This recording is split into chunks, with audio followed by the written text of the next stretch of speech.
সুবহানাল্লাহ বলবেন না? এটাই হলো ইসলামের নিরাপত্তা। প্রিয় ভাই সব, অনেকে এই যে টঙ্গীতে ইজতেমা হয় না টঙ্গীতে, লোকেরা অনেক সময় বলে ফেলে যে আরাফাতের পরেই, হজের পরেই এই বিরাট অনুষ্ঠান। এই কথা বলা মোটেই উচিত না, এটা বেয়াদবি কথা। এটা কি কথা বলে? বেয়াদবি কথা। টঙ্গীতে বিশ্ব ইজতেমায় 50 কোটি লোক হোক, কিন্তু আরাফাতের সাথে কেন তুলনা করতে যাবে? আরাফাতে যাওয়া ফরজ, টঙ্গীতে যাওয়া নফল না। কথা বুঝে আসছে? কথা বুঝে আসছে আপনাদের? আরাফাতে কে ডেকেছে? চিল্লায় বলেন, কে ডাকছে? সেখানে আল্লাহ তাআলা ডেকেছেন। এখানে আপনার লোক বেশি হোক, প্রেসিডেন্টের গোষ্ঠী শুদ্ধ যাক, তাতে কি আসে যায়? আরাফাতের ময়দান, সুবহানাল্লাহ, আদম আলাইহিস সালাম থেকে নিয়ে সমস্ত পয়গম্বরদের চোখের পানি আরাফাতের ময়দানে শুকায় গেছে। সুবহানাল্লাহ। কি এর সাথে কি তুলনা করেন? এই আরাফাতের ময়দান সম্পর্কে নবী করিম সাল্লাল্লাহু আলাইহি ওয়াসাল্লাম বলেছেন, মান হাজ্জা লিল্লাহ ফালাম ইয়ারফুস ওয়ালাম ইয়াফসুক রাজাকা ইয়াউমিন ওয়ালাদাতহু উম্মুহু। আল্লাহর নবী বলেন, আরাফাতের ময়দান থেকে হজ করি বান্দা যখন বেরিয়ে যায়, হাজী যখন বেরিয়ে যায়, মা যেমন নিষ্পাপ সন্তান প্রসব করে, আরাফাতের ময়দান থেকে উকুফে আরাফা করার পর হাজী যখন চলে গেল, আল্লাহ পাক তাকে নিষ্পাপ করে বের করে দেয়। নবী করিম সাল্লাল্লাহু আলাইহি ওয়াসাল্লাম বলেছেন, আল হাজ্জুল মাবরুর লাইসা লাহুল জাযাউ ইল্লাল জান্নাহ। একটা কবুল হজের জন্য জান্নাত ছাড়া আল্লাহর কাছে কোনো পুরস্কারই নাই। সুবহানাল্লাহ। এই বেয়াদবি কথা জীবনে কেউ বলবেন না।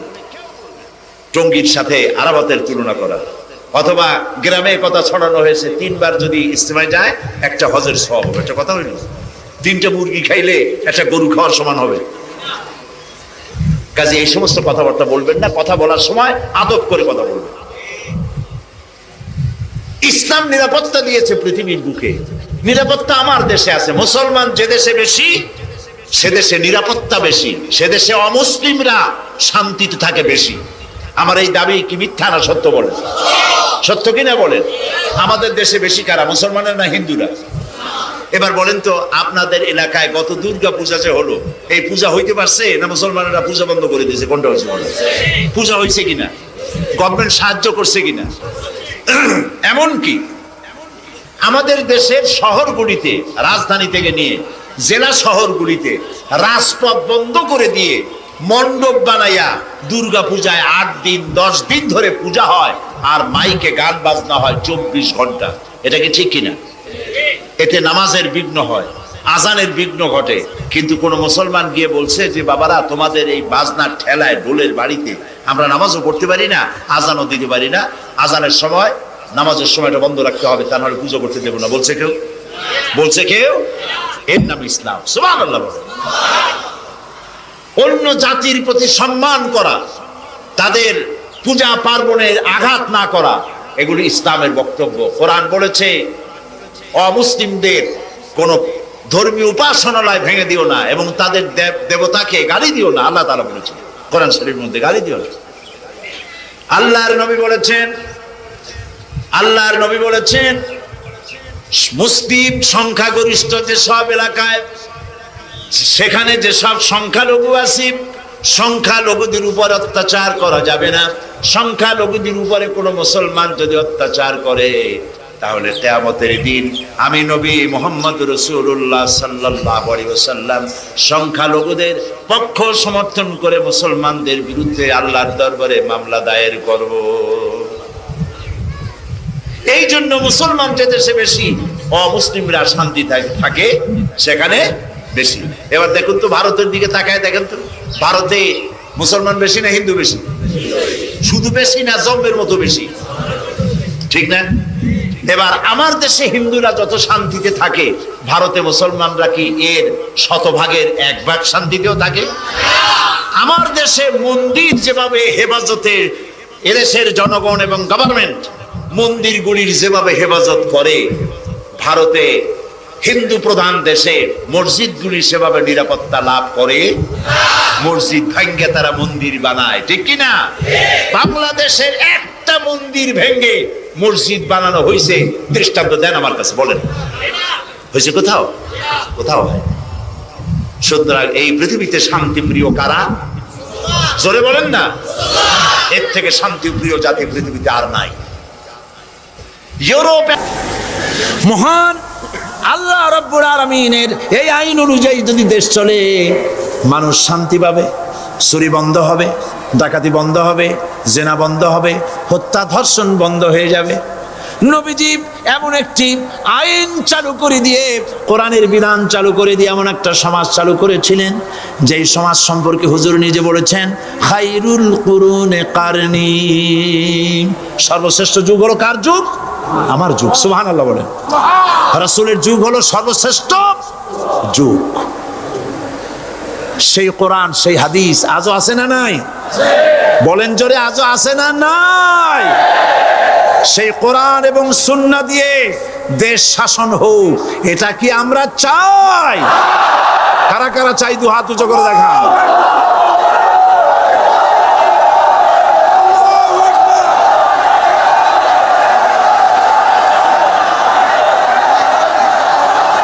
আরে ভাই, আপনারা দাঁড়ায় গেলেন কেন? বসেন বসেন। আমি তো একটা স্লোগান দিতে বললাম, হাত দেখতে চাইছি আমি, মাথা দেখতে চাই নাই। এই সুযোগে কোমরটা সোজা করে নিলেন।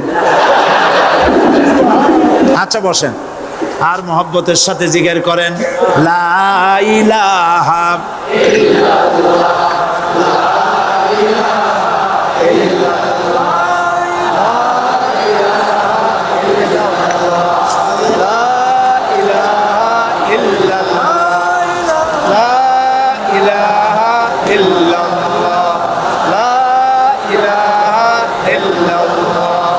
জোরে সরে সবাই জিকির করেন, লা ইলাহা ইল্লাল্লাহ, লা ইলাহা ইল্লাল্লাহ, লা ইলাহা ইল্লাল্লাহ, লা ইলাহা ইল্লাল্লাহু মুহাম্মাদুর রাসূলুল্লাহ।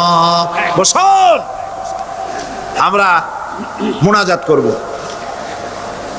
আল্লাহ রাব্বুল আলামিন আয়াতুল কুরসির ভিতরে আল্লাহর সার্বভৌমত্বের কথা বলেছেন, আল্লাহু লা ইলাহা ইল্লা হুয়াল হাইয়ুল কাইয়্যুম। পড়েন আমার সাথে সবাই, আল্লাহু লা ইলাহা ইল্লা হুয়াল হাইয়ুল কাইয়্যুম। আল্লাহ হচ্ছেন যিনি ছাড়া কোনো ইলাহ নাই, তিনি শাশ্বত চিরঞ্জীব। সুবহানাল্লাহি বিহামদিহি। আগামীকাল এর বাকি অংশ আমি আপনাদের সামনে আলোচনা করব ইনশাআল্লাহ। জোরে বলেন ইনশাআল্লাহ। দাঁড়ানো ভাইরা বসেন।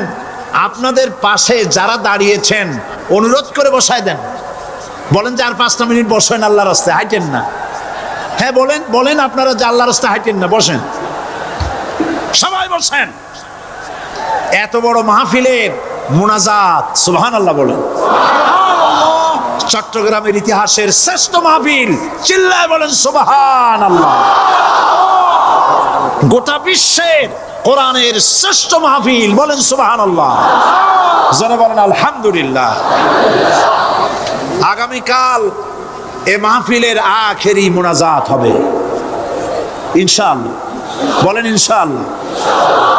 আমি আন্তরিকভাবে দুঃখিত, প্রতি বছর আমার মা বোনদের জন্য, চট্টগ্রামবাসী আমার মা বোনদের জন্য আলাদাভাবে তাদের প্রশ্নের উত্তর দেই এবং তাদের সামনে কোরআন হাদিসের কথা আলাদাভাবে বলি। এবছর দিন কম হয়ে গেল বলে মহিলারা, মা বোনেরা বঞ্চিতা হয়ে গেলেন। শিশু কিশোরদের জন্য আলাদাভাবে সমাবেশ করা হয়, তাও বঞ্চিত হয়ে গেল। এই বিশাল তাফসীরুল কোরআন মাহফিলের বরকত থেকে চিটাগংবাসীকে যারা বঞ্চিত করলো আল্লাহ তাদের হেদায়েত নসিব করে দিয়ে। যদি হৃদয় থাকে, যদি হৃদয় বলে কিছু থাকে, বিবেক বলে যদি কিছু থাকে, আর শরীর যদি মুসলমানের পিওর রক্ত থাকে, তাহলে বাড়ি বসে অনুশোচনা করা উচিত, চোখের পানি ফেলানো উচিত ওই সব লোকের যারা এই বরকতপূর্ণ মাহফিলকে বাধা দিয়েছে। আর যাদের কলজের মধ্যে আল্লাহ মোহর মেরে দিয়েছে এগুলোর তো হেদায়েত হবে না। যাদেরকে আল্লাহ পাক তৈরি করেছেন জাহান্নামের জন্য, ওদের কাছে মাহফিল অসহ্য, সহ্যই হবে না। নাউজুবিল্লাহ বলেন। চট্টগ্রামবাসীর জন্য তাফসীরুল কোরআন মাহফিল নিয়ামত। এই নিয়ামত কিয়ামত পর্যন্ত আল্লাহ টিকায় রাখুন, বলি আমিন। আগামীকালের আখেরি মোনাজাতে সমস্ত মুসলমান চতুর্দিক থেকে আল্লাহ পাকের নারা লাগাতে লাগাতে আসবেন। আল্লাহু আকবার, নারায়ে তাকবীর। গোটা চট্টগ্রাম, গোটা চিটাগাং শহর আগামীকাল কোরআনের মিছিলের শহর হবে ইনশাআল্লাহ।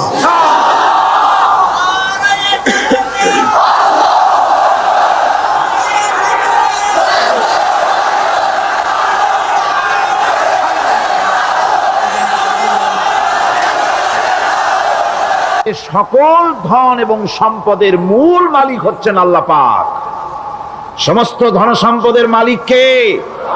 আল্লাহ সুবহানাহু ওয়া তাআলা।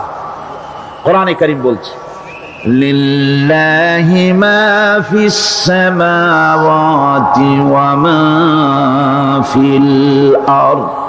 আকাশ এবং জমিনের ভিতরে যা কিছু আছে সব কিছুর মালিকানা কার? জোরে বলেন কার? আল্লাহ রাব্বুল আলামিন হচ্ছেন এর একচ্ছত্র মালিক। সুতরাং বান্দাদের কাছে কিছুদিনের জন্য এগুলিকে আমানত রাখা হয়েছে।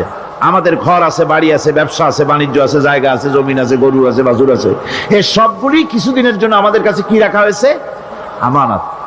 আমানতের মাল আপনি আপনার ইচ্ছা মতো খরচ করতে পারবেন না। আমানতের মাল কি ইচ্ছা মতো খরচ করা যায়? যায় না। আমানতের মালকে খরচ করতে হলে মূল মালিকের ইচ্ছা অনুযায়ী খরচ করতে হবে।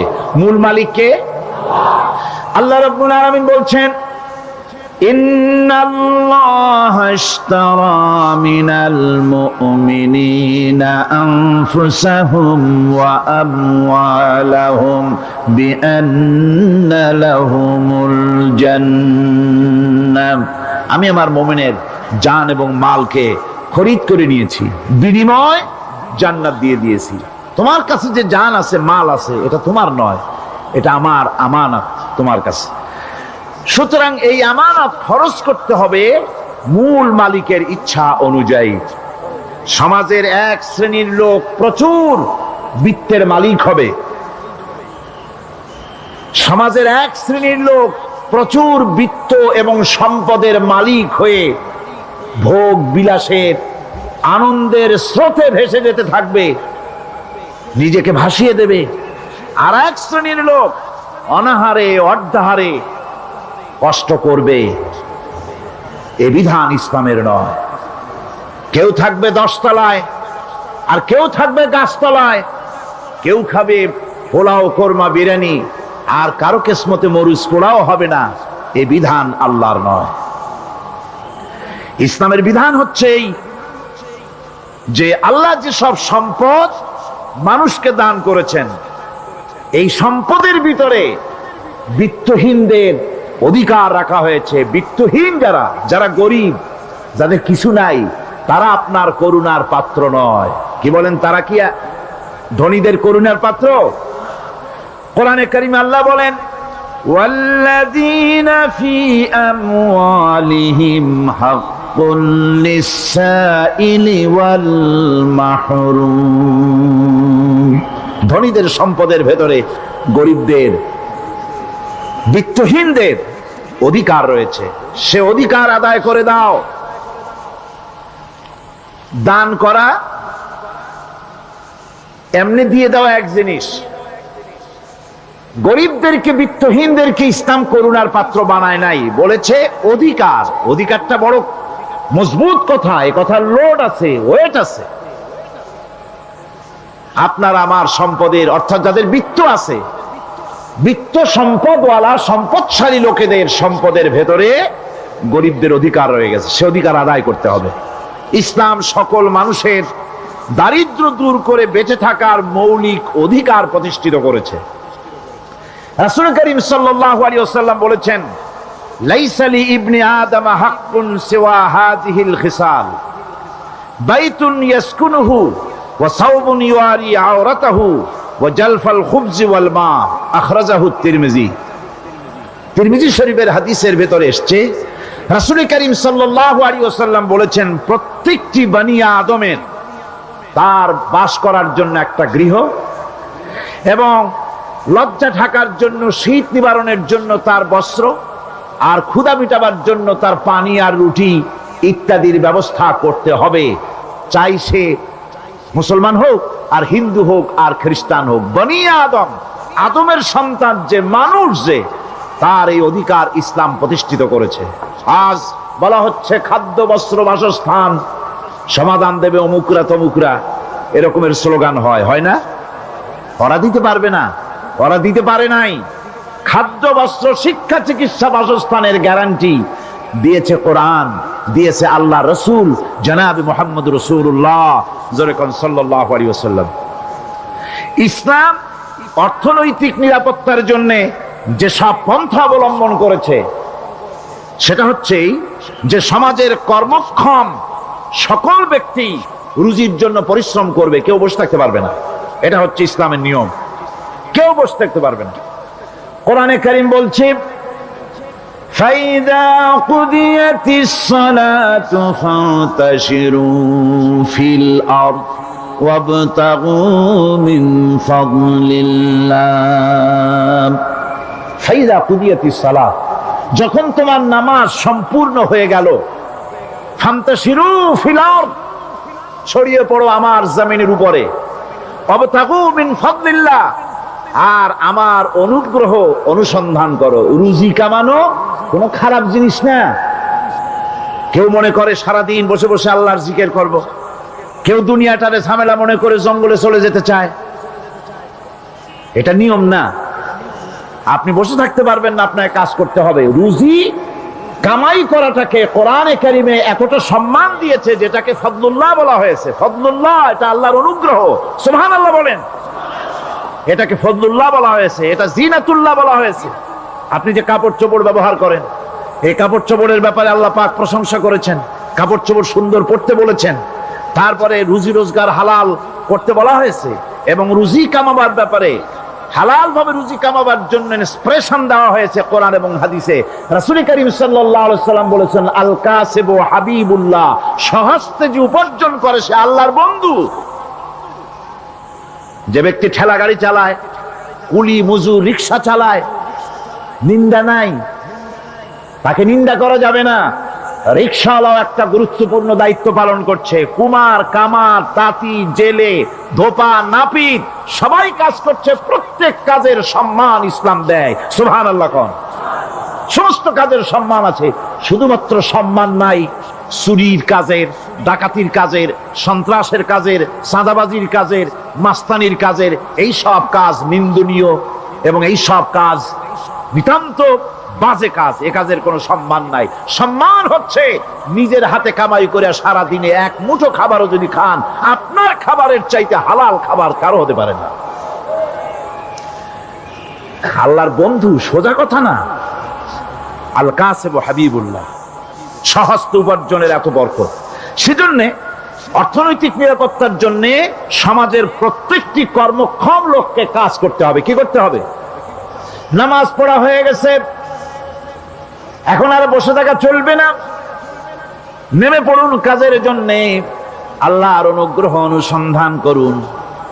এরপরে আল্লাহ পাক বলছেন, আমার অনুগ্রহ রুজি কামাও, আর রুজি কামাবার সময় ওয়াজকুরুল্লাহ যিকরান কাসীরা লাআল্লাকুম তুফলিহুন। আর জিকির করবা আমার বেশি, আমার জিকির করবা। বলা হচ্ছে রুজি অনুসন্ধান করো, আর বলা হচ্ছে আমার জিকির করো। তো জিকির আর রুজি সন্ধানের ভিতরে সামঞ্জস্য কি? সামঞ্জস্যটা হচ্ছে এই যে আপনি যখন উযকুরুল্লাহ কাসীরান, আপনাকে বেশি করে জিকির করতে হবে। জিকির মানে কি? স্মরণ করা। জিকির মানে কি? স্মরণ করা। আল্লাহকে স্মরণ করেন। রুজি যখন কামাতে যাবেন স্মরণ করবেন কারে? চিল্লায় কোন কারে? আপনি রুজি কামাবার জন্য চাকরি করতেছেন, অফিসে বসে যদি আল্লাহ রাব্বুল আলামিন আপনার স্মরণে থাকে, তাহলে ঘুষ খাওয়া আপনার জন্য সম্ভব হবে না। কথা ঠিক কিনা? আল্লাহ পাক বলছেন রুজি কামাবার জন্য তুমি যে পরিশ্রম করবে, ওই পরিশ্রমের সময় বেশি বেশি জিকির করো, আমারে স্মরণ রাখো। অফিসে বসে যখন তুমি কাজ করবে, আমি যদি স্মরণে থাকি, তাহলে তুমি ঘুষ খাইতে পারবে না। তুমি জমিন চাষ করবে, জমিন চাষ করার সময় আমি যদি তোমার স্মরণে থাকি, জমিনের আইল ঠেলা তোমার পক্ষে সম্ভব হবে না। যত রকমের রুজির রোজগারের পথ আছে, আমাকে স্মরণ করো, খারাপ পথ থেকে বাঁচো, হালাল ভাবে রুজি কামাও। হালাল রুজির ভিতরে আল্লাহ রাব্বুল আলামিন বরকত দিয়ে দিবেন। আর কাজ করার জন্য বলা হয়েছে, রাসূল করিম সাল্লাল্লাহু আলাইহি ওয়াসাল্লাম বলেছেন, ইজা সাল্লাইতুমুল ফাজরা ফালা তানুমু আন তালবি আরযাকিকুম। ফজরের নামাজ পড়া হয়ে গেছে, ঘুমায়ও না। আমাদের একটা আম অভ্যাস হয়ে গেছে ফজরের নামাজ পড়ে ঘুমানো। হাদিস শরীফে বলা হচ্ছে ফজরের নামাজ পড়া হয়ে গেছে, ঘুমায়ও না। রুজি তালাশ করো, রিজিক তালাশ করো, নিজের সাহায্য করো, অন্যকে সাহায্য করো, নিজের সংসারের জন্য কাজ করো, অন্যের জন্যও করো। হালাল ভাবে রুজি কামাই করে বউকে একটা ব্লাউজ কিনে দিয়েছেন, একটা শাড়ি কিনে দিয়েছেন, বাচ্চাকে ক্লাসের বই কিনে দিয়েছেন, বাজার থেকে মাছ তরিতরকারি কিনে। অক্ষম ব্যক্তিদেরকে সহযোগিতা করবে, যারা নাকি উপার্জন করতে পারে না, ওই জাতীয় লোকদেরকে তারা সহযোগিতা করবে। ওয়াকফুলু গানিয়ুহুম ফাকিরাহুম, সেই সমাজের যারা নাকি সামর্থ্যবান, তারা রোজগার করবে এবং গরিবদেরকে সহযোগিতা করবে। আল্লাহর নবী বলেছেন, সে ব্যক্তি মুমিন নয়, সে ব্যক্তি মুমিন নয়, সেই ব্যক্তি মুমিন নয়। সাহাবায়ে কিরাম হতচকিত হয়ে উঠলেন, প্রশ্ন করলেন, নবীজি কোন ব্যক্তি মুমিন নয়? আল্লাহর নবী বলেন, যেই ব্যক্তি পেট পুরে আরাম করে ঘুমায় গেল এ কথা জানার পর, যে তার প্রতিবেশী না খেয়ে শুয়ে আছে, ক্ষুধার যন্ত্রণায় কাতরাচ্ছে, এ কথা জানার পরে যেই মুসলমান ব্যক্তি আরাম করে পেট ভরে খেয়ে ঘুমায়, সে কখনো মুমিনের দাবি করতে পারে না, মুমিন হতে পারে না। কত বড় কথা!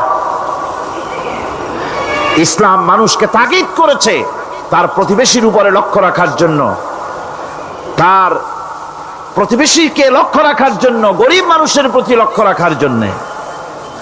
রাসূল করিম সাল্লাল্লাহু আলাইহি ওয়াসাল্লাম বলছেন, আইয়ু রাজুলিন মাতা দিয়ান বাইনা আগনিয়ায়ে ফাকাদ বারিয়াত মিনহুম জিম্মাতুল্লাহি ওয়া রাসূলুহু।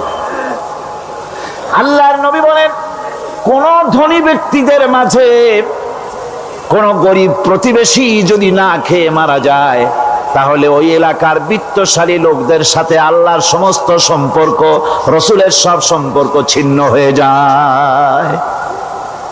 কে বলতে পেরেছে এত বড় কথা?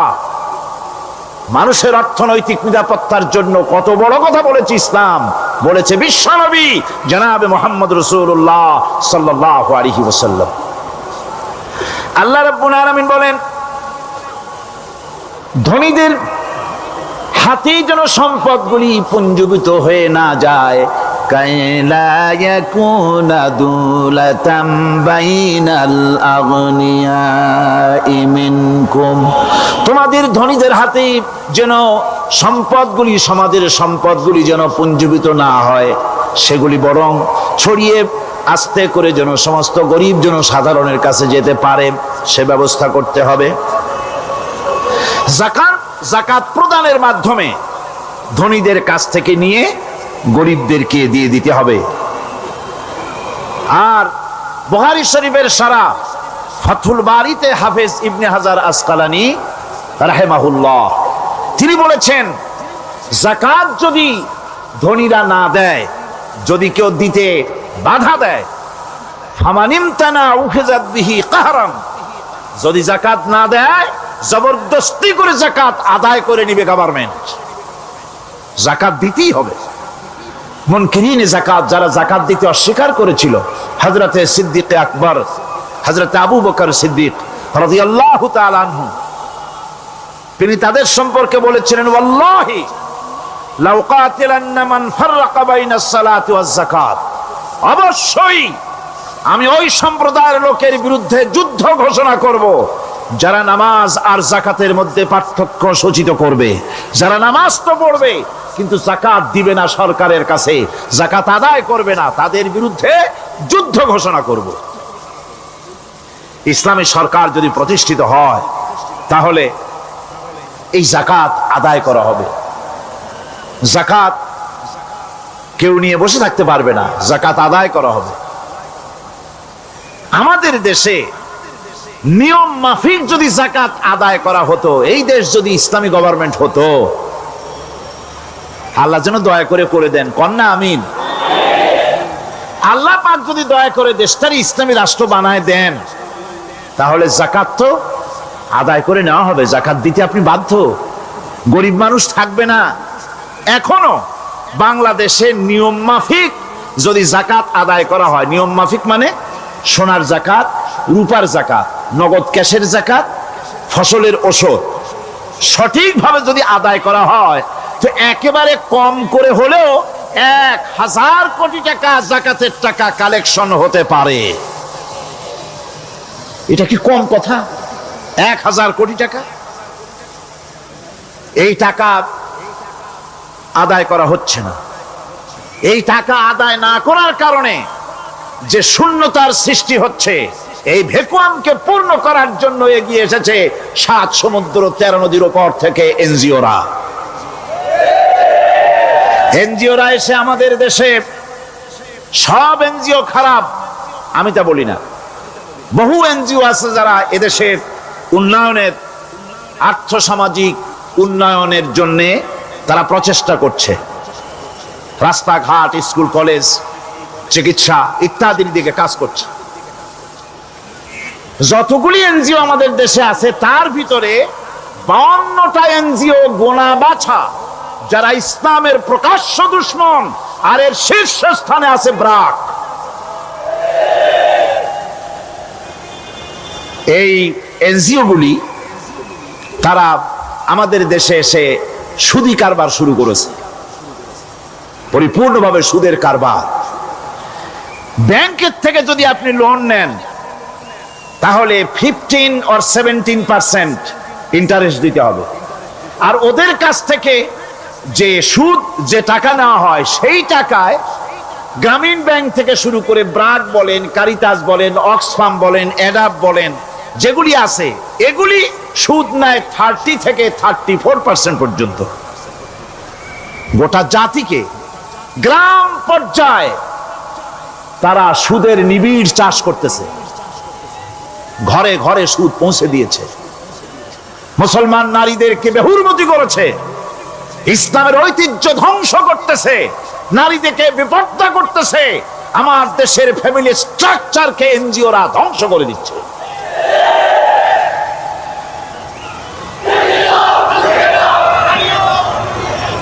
সুতরাং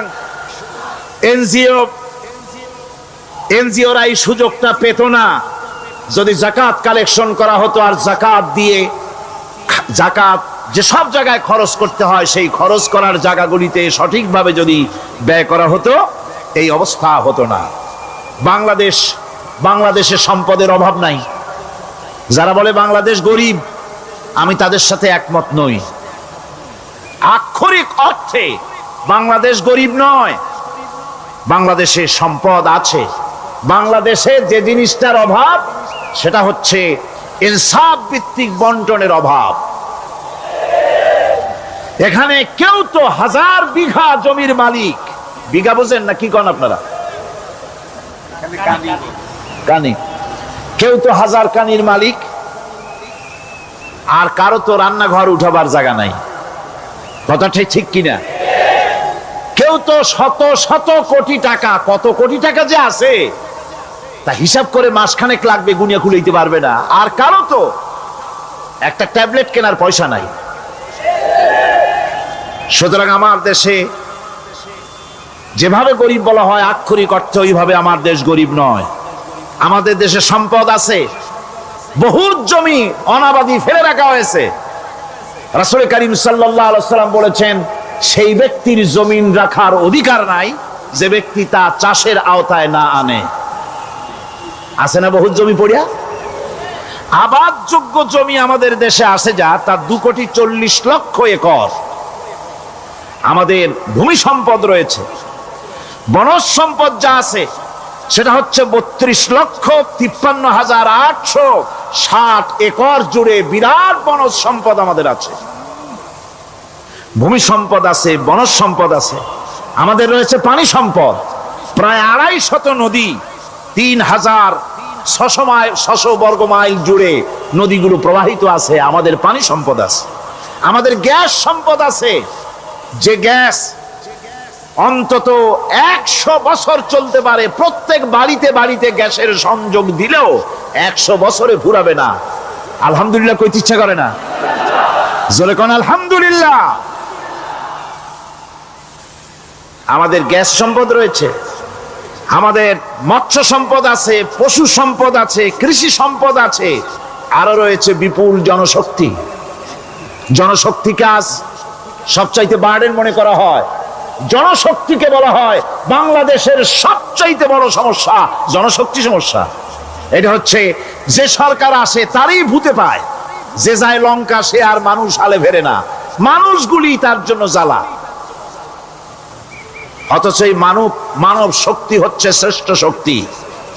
ইউনিভার্সিটি জনমের মতো না বাড়াইয়া, এখন তো ইউনিভার্সিটি দাবি করতেছে সকলে, গ্রামে গঞ্জে থানায় রান্নাঘরে সব জায়গায় কয় আমাদের ইউনিভার্সিটি দাও। আর ইউনিভার্সিটির ফজিলত কি তা তো আমরা দেখতেইছি।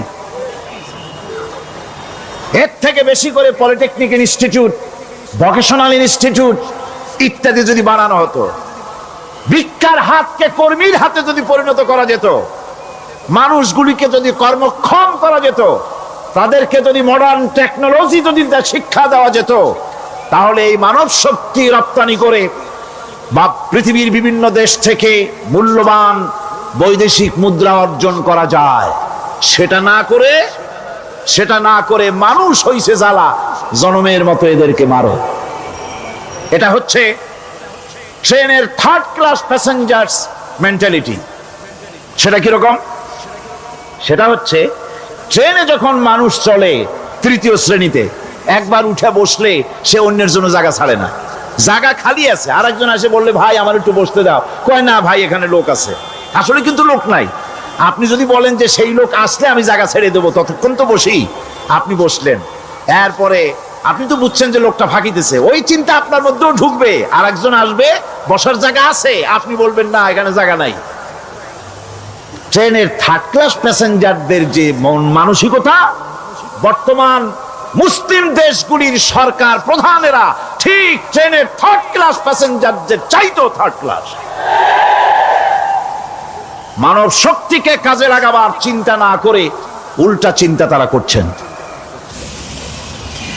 এত সম্পদ থাকা সত্ত্বেও বাংলাদেশ আজ যে অভাব সৃষ্টি হয়েছে তা কৃত্রিম, এবং তা সৃষ্টি হয়েছে এটা এর একমাত্র দায়ী এর জন্য রাজনৈতিক ষড়যন্ত্র। রাজনৈতিক ষড়যন্ত্রের কারণেই